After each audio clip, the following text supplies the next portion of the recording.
Fala pessoal, tudo bom? Separei alguns videozinhos aqui para estarmos reagindo a eles. Meu critério de escolha foi simples. Olhei os primeiros segundos e achei meio esquisito. Parei, mandei ali pro grupinho no WhatsApp, salvei pra gente estar fazendo esse compiladinho. Quero ver como a gente vai sair aqui, pegando uma reação mais instantânea. E vamos que bora, né? Sem muita enrolação hoje. Não tenho muito pra enrolar, afinal. Vamos lá. Esse aqui, primeiro, do nosso querido Aldei Neguin. Eu posso ganhar... Tem título? Não. Como trabalhar o pico de bíceps. Opa, muito bom. Como transformar 20 quilos em 50. Opa, tá saindo... Calma, calma. Aê. Ele falou, você faz rosca bíceps com quantos quilos? Alternado. Com 20 quilos. Pega um halter de 20 quilos lá. Se liga só. Como é que eu posso ganhar essa mecânica tirando esse auxílio dos extensores e flexores do antebraço para potencializar aquele pico na cabeça do meu bíceps? Quebrando essa munheca e fazendo sem esse auxílio daqui. Vamos ver se ele levanta 20 quilos. Vamos lá. Não, o cara tá rindo. Não, sabe, pessoal, eu tava bem de boa, eu ia até comentar no começo do vídeo que não tô tão felizinho assim, mas o cara já tá rindo. Por que esse cara tá rindo? Porque isso é uma palhaçada do caralho. Mão pra baixo. Vai. Tá bom. Alonga. O outro. Quebra. Tá bom. Viu a diferença? Viu? Olha o sorriso dele. Tá rindo. Por que ele tá rindo, né? Como é que quando eu tiro essa ação do movimento, que eu vou chamar de sinergismo, como enfraquece... Então isso aqui é só um corte totalmente fora de contexto, né? Mas o que tá dando a entender aqui é que essa estratégia de quebrar a munheca vai trabalhar o seu pico de bíceps. Então vamos lá. A gente tem o rapazinho, o novato que quer ter o pico de bíceps do Arnold. Aí vem o mágico de Oz e inventa essa solução milagrosa. Não é como se isso dependesse da sua estrutura genética, das inserções musculares, do potencial de ganho de massa muscular, se usa ou não algum tipo de Danone. Não. É a munheca. É a munheca. A primeira coisa que você tem que se perguntar é, se é tão eficiente assim para trabalhar o pico de bíceps, por que você não vê diversos outros atletas fazendo isso? Porque, convenhamos, né? Um bíceps bicudo é do caralho. Por quê? Porque não funciona, isso é óbvio. Então por que ele fez um vídeo relatando isso? A gente pode partir de algumas hipóteses. Ele viu algum atleta old school fazendo, porque o Jorlan tem dessas, de pegar vídeos old schools e querer replicar o que os caras fazem. Ele parte da premissa, ele é maior que eu, tem mais shape que eu, sabe mais que eu. O que não faz sentido. E replica e traz aqui a desinformação. Outra, ele pode ter inventado isso. Pensado, poxa, as pessoas querem o pico de bíceps do Arnold, vou inventar alguma coisa. Pode ser, né? E ele pode realmente acreditar nisso. Talvez ele acredite que se fizer isso vai trabalhar o pico de bíceps. E isso talvez seja o mais triste. Bom, como transformar 20 quilos em 50? Maravilhoso. Mas se você compreende que eu, por não ter shape, eu também não treino. Eu não tenho shape e não treino. Não posso falar nada, então tá bom. Porque esse é o argumento mais comum, né? A gente vem aqui e faz um questionamento. Tá, qual que é a validez disso? Tem-se evidência? Ah, você não tem shape, você não pode falar. Fazer o quê, né? Vamos esse aqui. Train with intent, train like an idiot. Know the difference.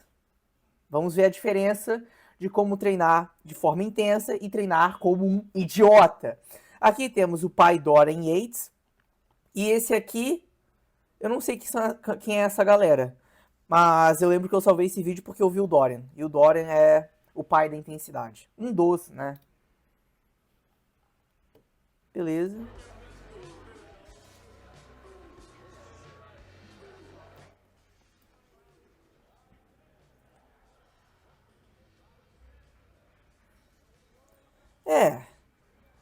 não foi tão explícito assim, mas realmente, isso aqui tá mais pra treinar como um idiota. De fato. Salvei esse aqui do Kaminsky, porque eu escutei as primeiras frases ali e falei, opa.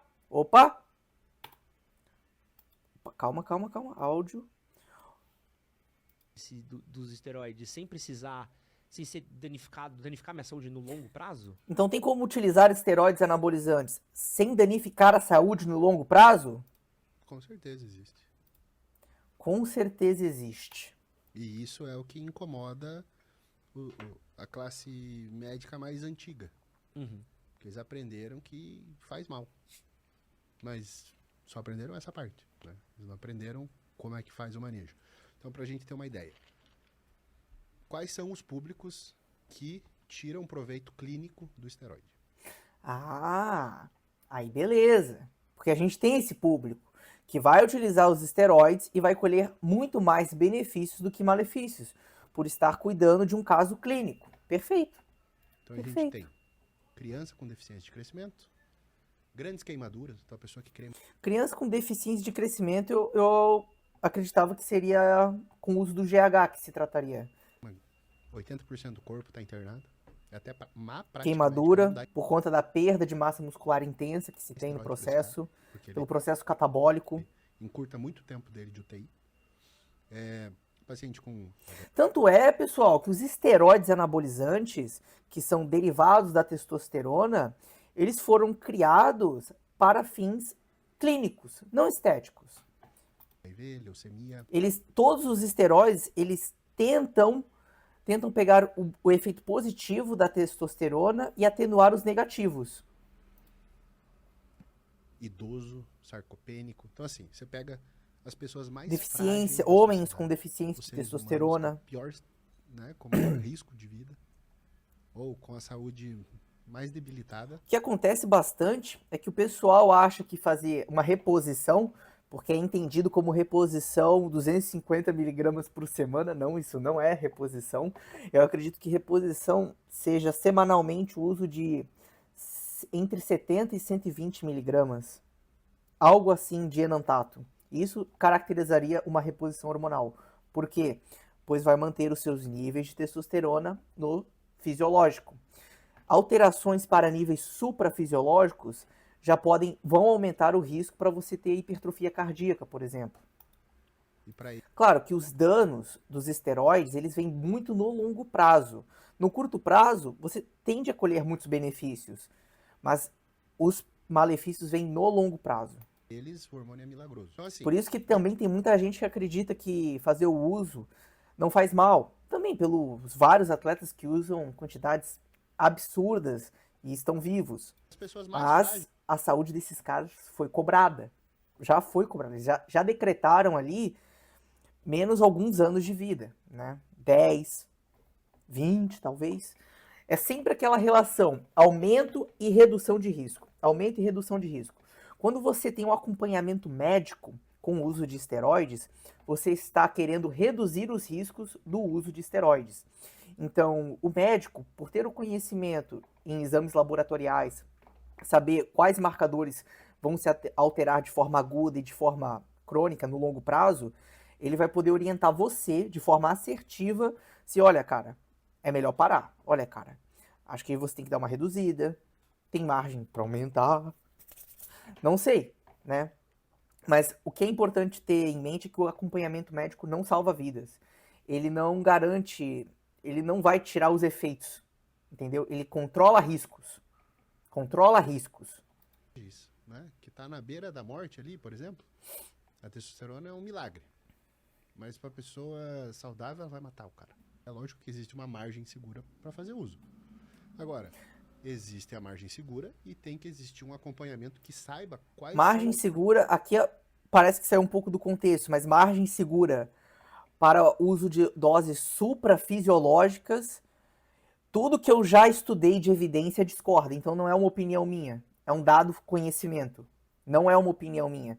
O que eu conheço sobre o uso suprafisiológico de esteroides anabolizantes em indivíduos saudáveis, ao que parece que se foi referido, não tem segurança, entendeu? tem apenas aumento de riscos para problemas cardíacos. E ponto. Problemas mais Você vai comuns colher os benefícios, né, de aumento de massa muscular, libido, acontecer. mas tem os E que malefícios também. previna-os. E que saiba manejar isso. Quem usa esteroides está ali visando aumentar a massa muscular e ganhos de força. Bom, é isso. É um bom vídeo. É um bom vídeo. Eu não sei, esse final aqui me ficou um pouco estranho. A verdade sobre treinar até a falha. Eu vi esse macaco falando, achei engraçado alguns pontos, e eu acredito que eu possa complementar um ou outro ponto que ele trouxe. Vamos dar uma olhada. Olha, é fazer as repetições e ir até um músculo. Pera. Treinar até a falha. É fazer as repetições e ir até um músculo, não ter mais força para fazer o peso subir. Mas atenção, macaquinho, existe a falha real, existe a falha fake. Macaco explica a diferença. Macaco faz a série. Macaco começa a sentir dor. Macaco acha que chegou na falha, porque tá doendo. Mas talvez ainda tenha sobrado umas 3 repetições. E isso acontece principalmente com as pessoas que trabalham com muitas altas repetições. Por conta da acidose metabólica, eles confundem. E aquela sensação de desconforto param antes da falha real. Por isso que eu sempre vou falar aqui que treinar com repetições muito altas, esse excesso, é prejudicial para os seus ganhos. E esse é um excelente exemplo, pois é um fator de confusão. A acidose metabólica acaba causando um ruído com a proximidade real da falha. Guardadas na manga. Isso é falha falsa. Nova lei da selva. Dor não é falha. Macaco tá fazendo as... Dor não é falha. Perfeito. Perfeito. A falha, como identificar a falha? Com a perda de velocidade nos exercícios. Então a sua fase concêntrica, geralmente ela começa muito rápido. E conforme a série vai, ela perde velocidade. E é naquelas últimas repetições que elas estão vindo bem lentas que a gente tem aquela proximidade com a falha. série. Até o ponto de você não conseguir realizar a fase concêntrica, o que caracterizaria a falha técnica. E com a ajuda de alguém completando a repetição, você pode ir um pouco além e ir para a falha excêntrica também. Então, caracterizando uma falha total.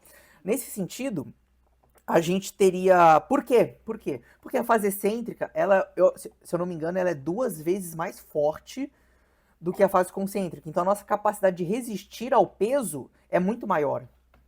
Macaco tem cara de... Mas claro, isso vai acabar acentuando o dano muscular. Então o seu volume de treino por sessão vai ter que ser reduzido se você for abordar essa falha total. choro e Não é interessante colocar em tudo, porque vai aumentar a percepção de esforço e a fadiga. desespero. Quase parando, quase desistindo de tudo. Aí chega o chefe da tribo, dá um Chefe grito da na tribo. orelha dele. Vai, tinhoso. Do nada, saem mais 3 repetições. Então o músculo se entrega. Chega! Macaco retardado! Macaco Às vezes chegou na até falha tinha verdadeira. mais de Macaco 3, te né? mostra assim pra Muito você comum. saber o Muito que comum. é falha. A verdade mesmo é que o macaco nunca chega na falha. Ele decide que a série terminou, senão a série seria infinita, porque a falha foge do macaco. Mas agora macaco te conta a verdade. Macaco já viu muito guerreiro achando que precisa morrer na academia para crescer. Antigamente, Outro na selva, problema. muitos acreditavam que tinha que quase se matar no treino. Ir até a falha em quase todo exercício e quase toda a série. Parece coisa de macho alfa. Suar, gritar e quase desmaiar. Macaco vai te O explicar. que eu realmente tende a ser problemático, porque geralmente esse aspecto que ele trouxe ali vem muito dessas altas repetições. E você ficar repetindo esse trabalho, esse movimento, pode aumentar o risco de você se lesionar, por exemplo.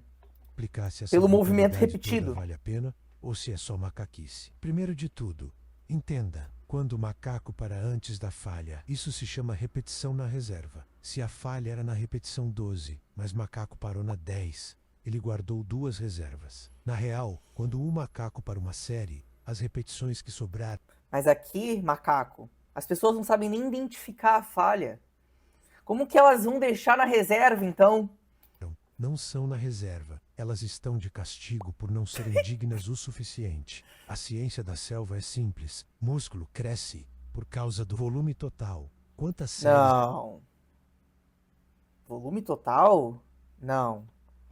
Não. repetições e peso macaco joga pra cima. O músculo cresce em decorrência da tensão mecânica. Macaco pega um coco de Isso. 10 kg, levanta 10 vezes, dá 100 kg de volume. Se faz 3 séries assim, são 300 kg de volume total. Mas esse Ciência da selva pode ser um referencial a ser diz usado. que o crescimento do músculo depende desse volume total no treino. Tem mais Não depende. Porque a gente pode ter um alto volume de treino sem proximidade com a falha, em decorrência de um outro indivíduo que vai trabalhar com um mais baixo volume de treino, mas todas as séries até a falha, promovendo um maior tempo, uma maior qualidade da série, então um maior tempo sob tensão, no caso das fibras musculares. Recebi uma mensagem corpo aqui, é preguiça. aí ela me distraiu. Corpo não gosta de Perdi o músculo. raciocínio. O corpo quer Ódio. sobreviver, então ele ama gordura. Pra que esses Que tem? músculo? Me perdi aqui. A ciência da selva diz que o crescimento do músculo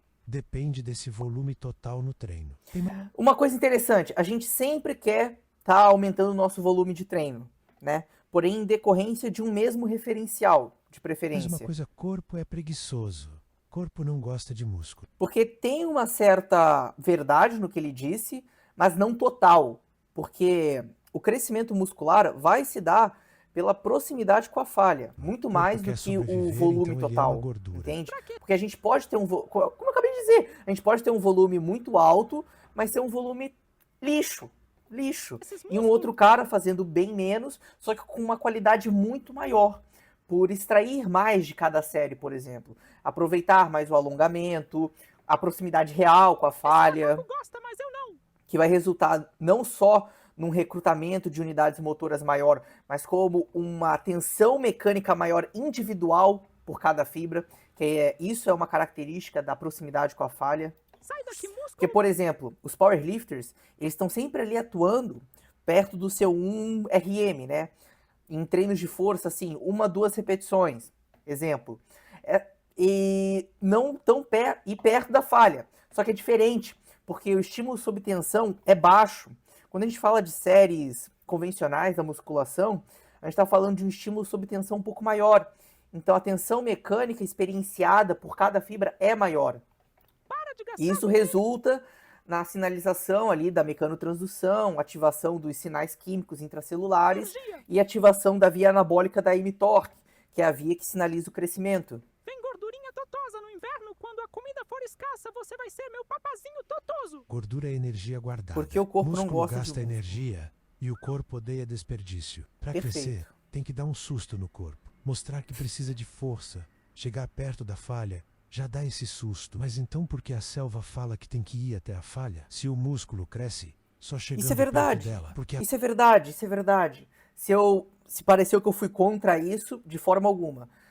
Treinar próximo da falha também gera estímulo de hipertrofia e ganhos de força. Porém, é interessante trabalhar, se você for trabalhar dessa forma, com mais repetições na reserva, é interessante trabalhar com limiares de repetição menor, para se ter essa certeza que você realmente está próximo da falha. falha é o golpe final. Falha é a Tipo, assim, na minha opinião, aqui daí é uma opinião. Aqui é uma opinião. Por quê? Por que é uma opinião? Porque ela não importa, ela não interessa. Opinião é lixo. Opinião é lixo. Entendeu? Na minha opinião, 12 repetições é bastante. Eu prefiro trabalhar com um limiar um pouco menor. Ultimamente eu tenho trabalhado entre 5 e 9 repetições. É um range, é um intervalo que me deixa muito confortável. músculo cresce só chegando Mas tem pessoas que trabalham com mais e trabalham bem. perto dela. O que eu quero dizer com excesso de repetição? Cara, vamos colocar mais de 15. Vamos colocar mais de 15. Principalmente em grandes agrupamentos, grandes compostos, como trabalhar um agachamento ou um levantamento terra. Meu Deus do céu, doideira. Terra para 15 repetições. É doideira, mano. Porque a falha é o golpe final. Falha falha é o é golpe a final. ferramenta para chamar aquelas últimas fibras. Quando o macaco começa a série, o corpo é inteligente. Ele não quer gastar força à toa. Corpo envia só os estagiários. São as fibras magrelas. São pequenas e resistentes. São as fibras tipo 1. Fibras magrelas aguentam o tranco inicial. Mas fibras magrelas cansam rápido. Peso começa a pesar de verdade. O macaco começa a sofrer. Cérebro do macaco entra em pânico. Socorro! O que esse macaco tá fazendo? Cérebro ativa o comando. Fibras grandes entram em ação. As fibras tipo 2 começam a ajudar. Algo que talvez não tenha ficado muito claro aqui é que o recrutamento de fibras vai se dar em decorrência da intensidade. Então, intensidades mais baixas, que aqui na musculação é entendido como carga absoluta, vai resultar em um menor recrutamento de fibras no início da série, como ele falou aqui. Mas não é assim, apenas as do tipo 1 estão ativadas no começo. Não.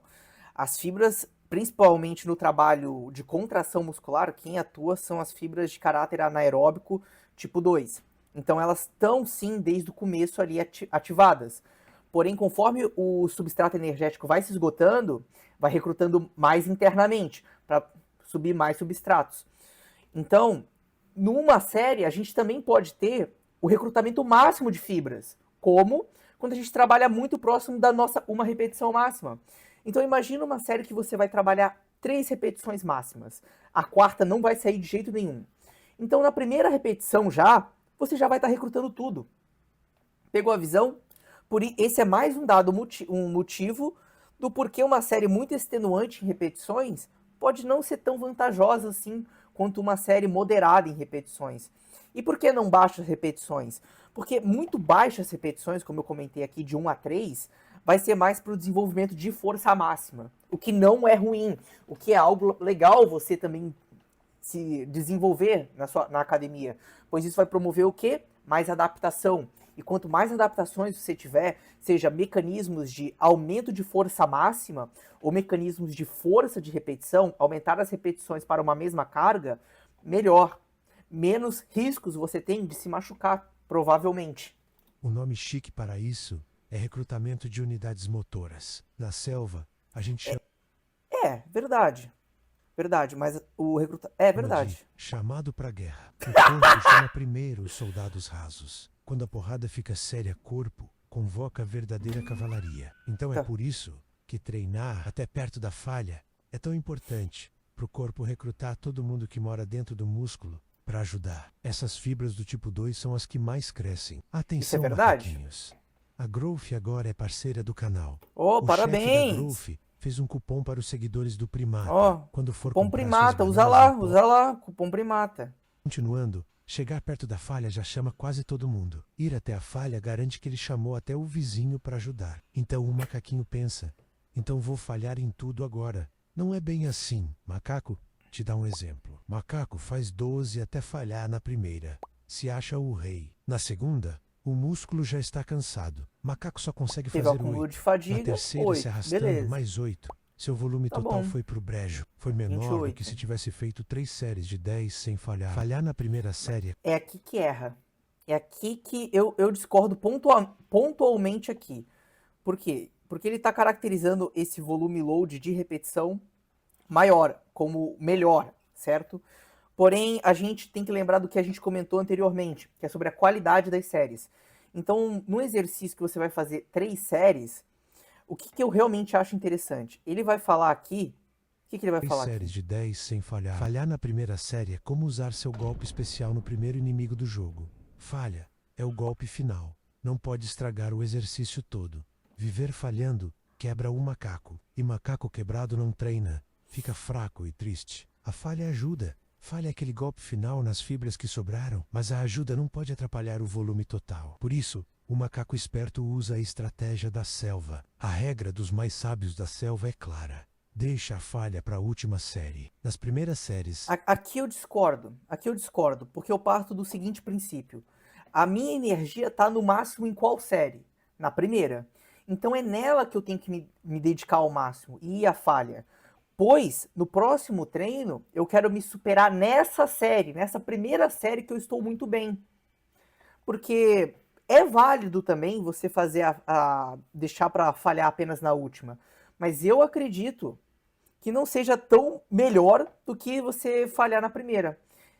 E isso se dá uma opinião também. É uma opinião minha. É uma opinião, não é um dado conhecimento. Eu acredito, pelo menos. Então, é válido o que ele falou aqui.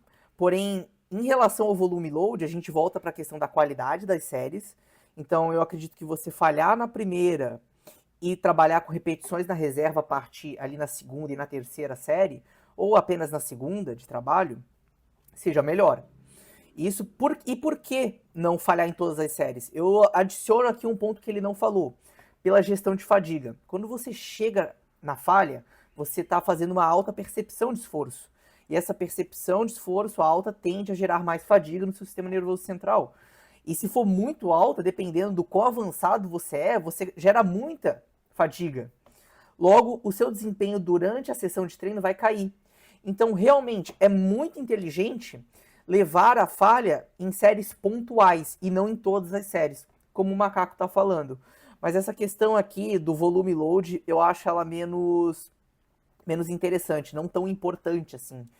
Macaco vai ir forte, chega perto do limite, mas Macaco guarda energia na manga. Aí, na última série, solta o bicho. Vou dar até um exemplo aqui. Vou fazer um supino com halteres. Beleza. A minha última repetição foi a 9ª, mas essa última repetição subiu suado. E subir suado, irmão, às vezes é você ter que brigar com a carga. Brigar com a carga. Você saiu daqui, pô, travou. Travou, mas você vai brigar com a carga. Então você vai e vai espremer e vai subir lento. E vai subir lento e subiu. Fechou. Acabou a série 9. Cara, na segunda não repete isso. Pelo que a gente comentou da percepção de esforço. Você vai fazer o quê? Vai até a 8. E parou. Fez a 8ª, não tenta a 9ª. Que vai, nossa, vai somar muito. E isso vai fazer diferença no final do seu treino. Você vai chegar melhor no final do treino. Isso é bom. Instinto selvagem vai até um músculo travar. Macaco chama fibras preguiçosas e dá o golpe final. Resumindo de um jeito muito fácil de entender. Macaco usa falha igual tempero. Um pouco deixa treino forte, saboroso, mas se macaco joga demais, prato estraga, músculo chora, força vai embora. E não é em todo exercício. Macaco precisa ser esperto. Macaco só falha onde não tem nenhum perigo. Se falhar no supino, vai vir aquilo duro e cilíndrico em direção à sua boca. A barra do supino... Isso aqui é mais um ponto importante, né? Se for querer falhar no supino, que tem alguém, um você vai spotter passar ali vergonha atrás. para a selva toda. Quando Muito o bom. macaco falha no supino, a barra do supino não esmaga. No meu trabalho de supino, eu gosto de trabalhar a primeira série justamente para desenvolver força máxima. Então eu estou visando 2 repetições apenas. Chama ali um professor para ele olhar. Assim, ele só olha, irmão. Ele só olha. Executei. Depois disso eu faço uma redução da carga, pois então eu quero aumentar um pouco o volume de repetição e o volume de treino total, né, no caso, que seria o volume load ali, dentro de 5 a 9 repetições. E não chamo ninguém, para ter certeza que eu não vou querer chegar na falha total. O macaco, ela se dobra em um arco por cima dele, formando um abrigo. Escolha isso? aqueles exercícios que se Ah, você tá. falha, você só larga o peso. Cadeira extensora, as remadas no cabo. Esses assim. Mas se você é macaquinho iniciante, foque em aprender a execução perfeita do exercício. Verdade. Antes de querer ir até falhar. Macaquinho Primeiro o prato iniciante, principal, perfeito. depois o tempero final. Conclusão do Qual que é? macaco. Falhar nas séries finais é bom para recrutar as últimas fibras que ficaram de lado. Um agradecimento especial aos membros que apoiam o canal. Considere virar um membro também. Ou comente aqui embaixo. Macaco gosta de ler os... Gostei, muito bom, cara. Muito legal. Gostei do vídeo. Bem didático, bem didático. E temos aqui, por fim, um vídeo do Mike, do Heavy Mike Coach. Epa. O full body é a melhor divisão de treino, porque você estimula a musculatura várias vezes. Não, caralho. Vamos falar de dados, então? Essa Vamos revisão falar de sistemática dados. aqui, que avaliou 14 estudos e mais de 290 pessoas, mostrou que não, Olha o só. body não é a melhor divisão. Na verdade, o que ela mostrou foi que se o volume estiver equalizado, tanto faz se você faz os músculos divididos, os músculos uma vez por semana, ou até mesmo todos no mesmo dia. Porque, como eu digo sempre aqui, o que importa é o volume. Não, o que importa eu acho que é a tensão mecânica. Tanto volumes Acho não. O que importa para a hipertrofia é a tensão mecânica. equalizados não Pois não adianta você ter um monte de volume sem tensão mecânica. diferem. Assim como não adianta você não ter volume nenhum com tensão mecânica, porque não vai ter como. Na hipertrofia e nem nos ganhos de força. Lembrando que não é o Mike Quê? que tá falando isso. Mas eu não diferem volume. Uma vez por semana ou até mesmo todos no mesmo dia. Porque como eu digo sempre aqui, que importa é o volume. Portanto, volumes equalizados não diferem na hipertrofia e nem nos ganhos de força. Lembrando que não é o Mike que tá falando isso. Mas eu também tô. Então, se é pra defender ciência, defendemos ciência da Então forma vamos fazer alguns questionamentos aqui. O Mike diz que se equalizarmos as variáveis, a tendência é que a hipertrofia e os ganhos de força sejam os mesmos. Foi isso que eu entendi? Ok, beleza. Então treinar uma vez na semana, quando equalizado o volume, é igual treinar 2 vezes na semana o mesmo músculo. Então vamos fazer alguns questionamentos aqui. Vou realizar 20 séries para o peitoral na segunda-feira. E no outro protocolo eu vou realizar 10 séries em 2 treinos para o peitoral, segunda e quinta-feira. Me diga, qual desses dois protocolos a gente vai ter uma maior janela anabólica? Então, estado que o músculo vai ficar em anabolismo 2 vezes na semana. Porque a gente sabe que indivíduos treinados, pelo menos, a janela anabólica dura ali por volta de umas 48 horas. A gente vai ter o estímulo durante o nosso treino e após o treino a gente vai ter o quê? A reparação e construção. Um dado interessante é que nos trabalhos do Chris Bardsley, ele traz que a hipertrofia não se dá depois da reparação do dano, mas junto ao dano. Então a hipertrofia compete com o dano muscular pela síntese proteica.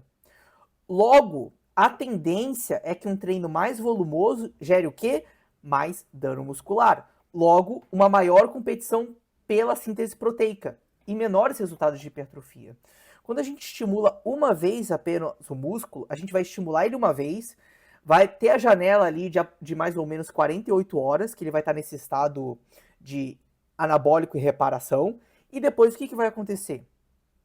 Ele vai ficar parado durante 7 dias, até retornar. Durante esse período, a gente tem sim um catabolismo, uma degradação proteica no músculo, mas ela é minuciosa, ela não é perceptível.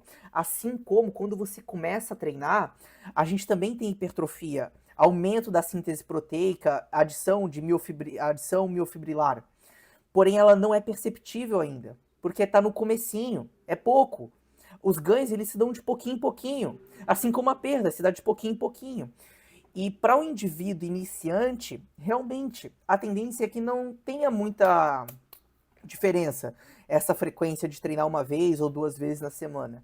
Apesar de mesmo iniciantes, eu achar interessante sim fazer mais vezes na semana o mesmo grupo, pois ele vai estar em maior contato com os exercícios, assim promovendo outras adaptações mais rapidamente, como por exemplo a coordenação motora. Como que ele vai melhorar a coordenação motora dele mais rapidamente? Ele tendo uma vez na semana contato com o supino reto barra livre ou 2 vezes na semana contato com o supino reto barra livre. É um exemplo. Pegou a visão? Em qual desses 2 protocolos a janela anabólica dele vai ficar maior? 2 vezes na semana. Qual das 2 protocolos o dano muscular vai ser menor? 2 vezes na semana. Porque a gente vai chegar em 10 séries aqui e vai parar. Fizemos um bom estímulo, promovemos um bom estímulo de tensão mecânica ali, um bom volume. 10 séries para peito é bastante, tá? 10 séries para peito numa sessão só eu acho bastante. Vai ter ali, fechou as 48 horas, vai ter talvez um dia a mais ali e estimulou de novo. E vai seguindo assim.